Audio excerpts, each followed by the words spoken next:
I think that any photographer dealing with the destruction of the natural world anywhere in the world has a race against time.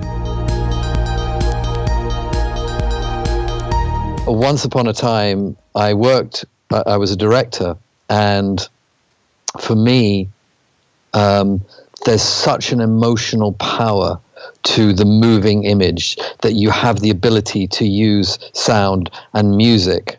It's just such an incredible package to move people. But that you also need to be given large amounts of money by somebody to go make a film. With photography, in theory, you can just go do it yourself. You can do what you want, how you want, when you want. So my ability to control my work is much greater with photography than, say, film. So that really makes a huge difference. It's very liberating as an artist to have that freedom as a photographer to work in the medium of photography. But if you ask, are you going to get your message across more in theory with, say, film, then yeah, you probably are. But that's not the medium I want to work in.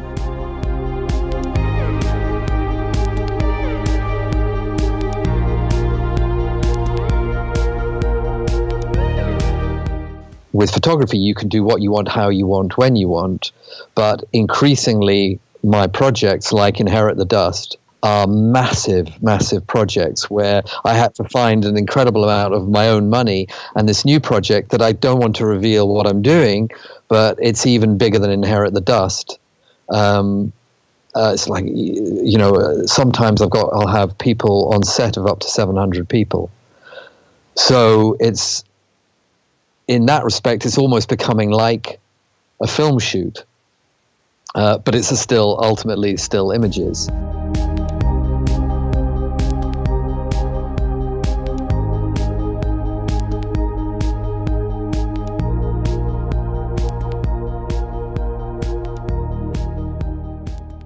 The animals came first, not photography. Photography was merely the best medium for me personally to capture my feelings about two things. One, which was that animals are sentient creatures, not so different from us. And two, that this world that I saw was rapidly disappearing, and I wanted to capture it before it completely vanished.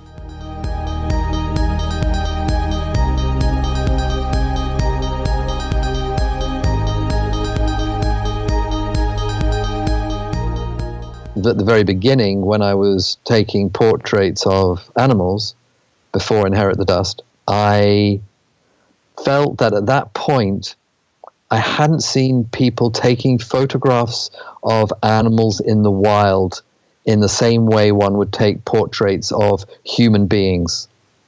And for me, there's no difference between taking a photograph of a human being and taking a photograph of an animal. The difference, of course, is that I can't direct the animals, so I have to wait. Back then, because I don't do that work anymore, back then I had to wait for the animals to present themselves for their portraits. But it was almost like, you're in the studio, in the photographer's studio, and you're taking a portrait of a human being, but in this instance, it's an animal.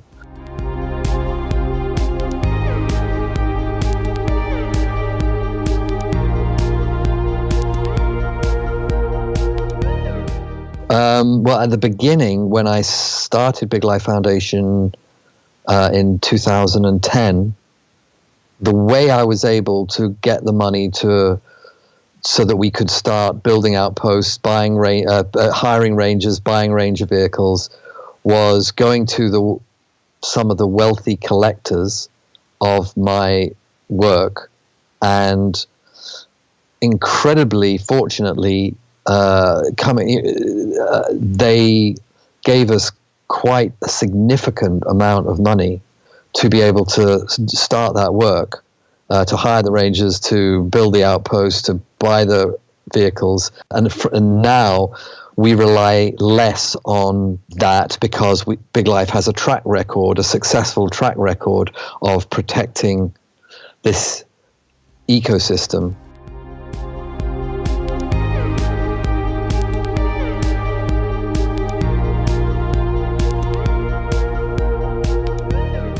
But they were I was so moved, touched, that people donated such generous amounts with no track record of conservation. I mean, I never intended to also do conservation work.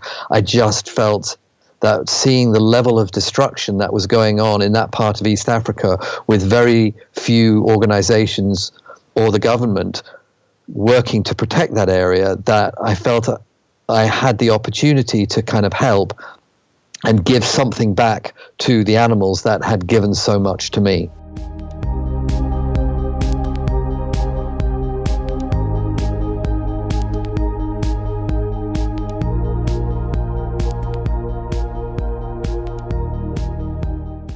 The people who only understand technique say, oh, I could do that in Photoshop. But what they're not considering, what they never have the ability to consider, is the emotional superiority of what happens in front of you when everything is there on site, not the technique of making it seamless in Photoshop. It's all the unexpected, amazing accidents that happen because everything is there on site in front of you.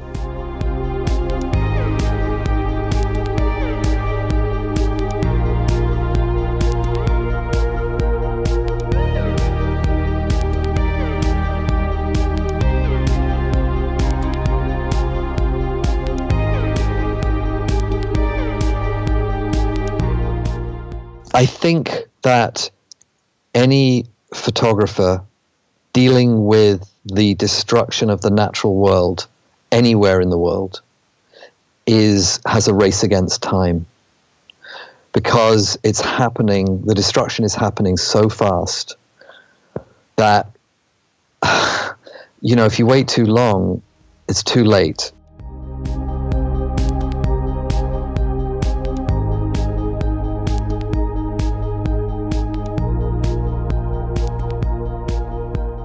We in the West destroyed many of our wild animals and many of our wild places in the interests of economic development. And so justifiably now, many African people could say, you know what, you destroyed your animals, your lands, well now it's our turn to benefit economically from our natural resources. So piss off, don't tell us what to do, this is what we're going to do, we're going to build, we're going to expand, we're going to develop. And they have a point, but our point is that you can do the two in tandem, that in these areas, in many of these areas where these animals still exist, the animals are an economic gold mine for the local communities. If you take away the animals, there is almost nothing left of economic worth on these lands. It's basically semi-desert, that it's the only thing that you can do is livestock, is raise livestock.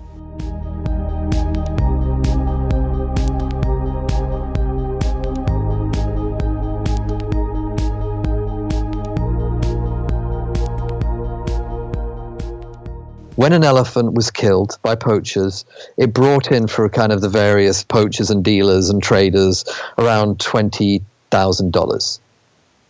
But if the elephant lived out its life, the economic value of that elephant through its lifetime for the local communities and the country was $1.6 million. So keeping these places going, pragmatically speaking, is of incredible economic benefit. Now, it's not like any country is particularly enlightened in this regard. In every country, except maybe like Costa Rica or Botswana or something, all they see is the short-term economic gain of environmental destruction.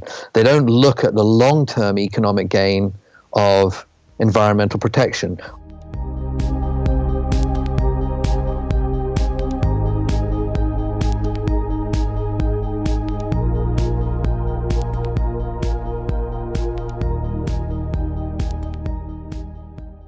The African photographers tend to be more people-oriented. If you look at the photography coming out of places like South Africa or West Africa, it's much more people-oriented. So not that I'm aware of, no. And in terms of the audience, yeah, I mean, I would love this work to be seen in Kenya, in the places where I photographed, Inherit the Dust and stuff. But unfortunately, there simply aren't, the venues don't exist. There isn't a museum I can show the work or whatever, which is frustrating because you want people who actually have the potential to be exposed to those animals in reality to see these photos. But currently, that's not possible.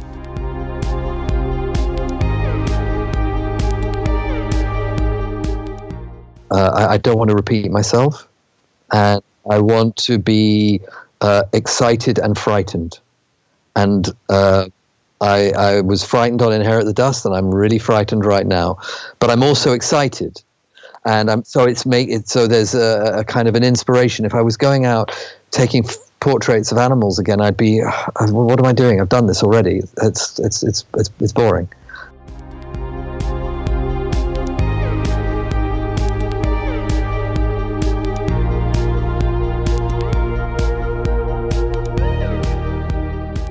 I only ever create for myself. I only ever have. I was very lucky that when I started photographing, what I liked, it just so happened that other people wanted. And even with Inherit the Dust, there were enough people who responded very positively to it. But I didn't expect that. I mean, I was just taking photographs for myself. Creating stuff that I just needed to create. This new project, I need to do it. It's not a choice. And if at the end of it, please God, people buy it, because I'm spending an insane amount of money to create this new work, and I don't want to be dependent on anybody who might sponsor me.